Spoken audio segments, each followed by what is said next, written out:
How were those high-flying adventures of Pablo Escobar? Here's my spoiler-free thoughts to talk about it, yeah!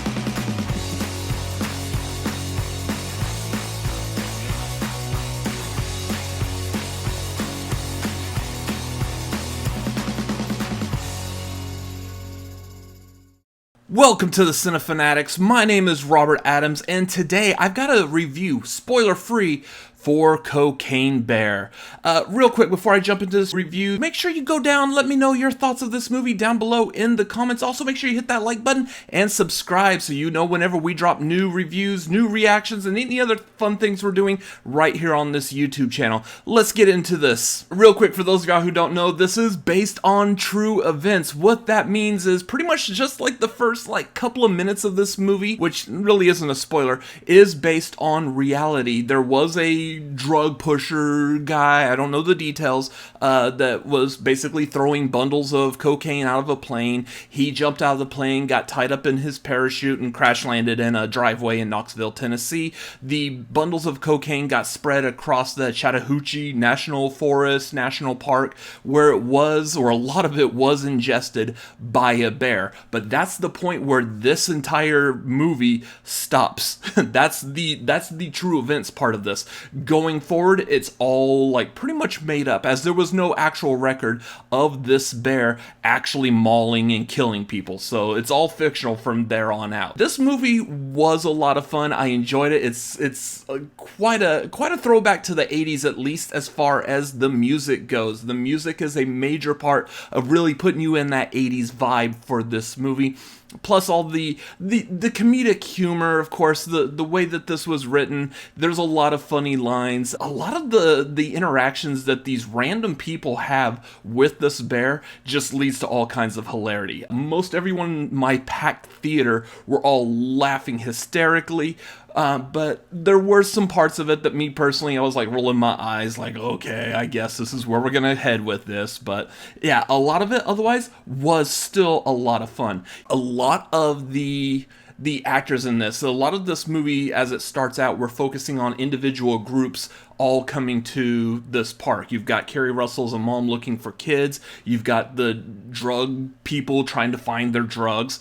You've got a park ranger trying to woo a visitor, and they just happen to be intertwined with Kerry Russell's character. You've got multiple stories that all kind of converge as the movie goes forward, and a lot of it just brings a lot of comedy to it. So yeah, Kerry Russell was good. You had the two kids that she's trying to find. Both of those kid actors were phenomenal. One of them you got is Brooklyn Prince, who was the little girl from the Florida Project. She does excellent in this role as well. You've got O'Shea Jackson Jr. He does a fantastic job in this, as well as his friend and partner Alden Ehrenreich. And I have to say, I really very much enjoy a good movie with Alden Ehrenreich in it. So yeah, I'm not really casting any shade on any other movies by saying that, but I am. The rest of the cast, and then you got Jesse Tyler Ferguson, Margot Martindale, Ray Liotta in his last, I believe it's his last role. The movie was dedicated to him.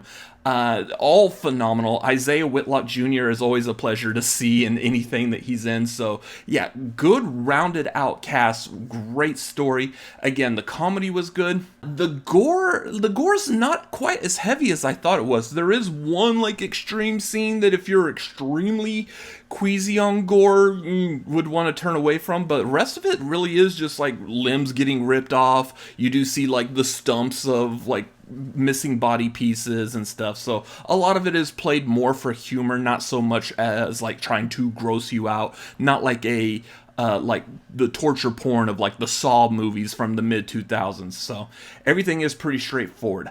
I will also commend Elizabeth Banks on the directing of this. This is not quite the movie, if you've seen other movies she's directed so far, thus being, say, Pitch Perfect 2 and that Charlie Angels reboot, this doesn't feel like it's necessarily in her wheelhouse, but she does a fantastic job in it, and I think it was actually all put together and shot beautifully, especially because you got so many scenes overlooking some really gorgeous national park scenery. The cinematography is gorgeous in this movie, and it's not necessarily something that you would possibly be looking at in this kind of movie. Again, this movie is played completely for silly laughs. All the drug humor, the corny drug kingpins trying to recover their stash, people looking for their kids. There's some serious and corny funny business going on throughout this movie, and it plays off very well. I will say there's a couple of lulls in there. It got really slow as far as the flow on it goes, but usually by the time I was starting to notice those is when everything would start picking back up and I was right back into the mix of the things, so to speak. Overall, I'd have to say I did enjoy this movie. You're not getting Shakespeare here. This movie's called Cocaine Bear. You know exactly what you're getting into, and this movie knows how to play in that playground very well. So, that being said, I would say if I'm gonna have to rate this like out of 10, I would probably give this movie a 7. 7 sounds about right. It was a lot of fun. I highly recommend checking it out. It is gonna be one that I'm gonna enjoy watching again once it's available to watch here at home. So, yeah, enjoyed the movie, thought it was fun. Had a good time, and what more could you ask for in a good, hearty popcorn flick like this? Not much else. Anyways, that's going to be my review for this movie. What did you think of it? Let me know down below in the comments. Was there something else that you liked that I didn't mention? Let me know as well. I'm wanting to see and read those. Make sure you follow us right here on Cinefanatics. Again, hit that like button, hit that subscribe, so when we do new videos, you're right there able to see it. Hit that bell if you would like to be notified when those drop.